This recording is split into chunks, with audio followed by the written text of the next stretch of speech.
அப்ப என்ன நடந்தாலும் ஆண்டவரை துதிக்க பழகணும். அல்லேலூயா சொல்லுங்க.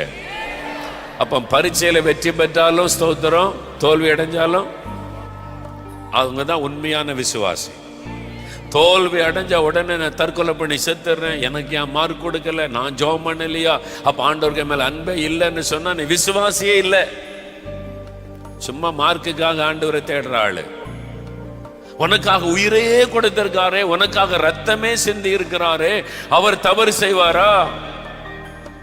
நல்லா படிச்ச உண்மைதான், நல்ல ஜெபம் பண்ண உண்மைதான், 2 மார்க்கு குறைஞ்சு போச்சு, இந்த 2 மார்க்கு குறைஞ்சு போனதற்காக ஸ்தோத்திர ஆண்டவரேன்னு சொல்லு.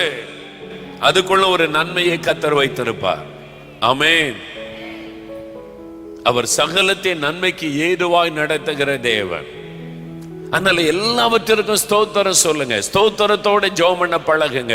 ஆண்டவரே எனக்கு இப்படி ஒரு நல்ல வாய்ப்பை கொடுத்தீரே ஸ்தோத்திரம். எல்லாத்துக்கும் ஸ்தோத்திரம் பண்ண பழகுங்க. ஒரு தண்ணி குடிச்சா கூட இந்த தண்ணிக்காக ஸ்தோத்திர ஆண்டவரேன்னு குடிங்க. சாப்பாடு உட்கார்ந்து அந்த சாப்பாட்டுக்காக ஸ்தோத்திர ஆண்டவரேன்னு சொல்லுங்க. எத்தனை பேருக்கு சாப்பாடு கொடுத்து வைக்கல, உங்களுக்கு அந்த சாப்பிடக்கூடிய அந்த நல்ல ஆரோக்கியத்தை, அந்த பாக்கியத்தை கர்த்தர் தந்திருக்கிறார். ஆண்டவரை துதிங்க. இந்த வீட்டுக்காக ஸ்தோத்திர ஆண்டவரேன்னு சொல்லுங்க. ஒரு பஸ்ல ஏறினீங்கன்னா இந்த பஸ் எனக்கு பிரயாணம் பண்ண கொடுத்தீரே உமக்கு ஸ்தோத்திரன்னு சொல்லுங்க ஆண்டவர்கிட்ட.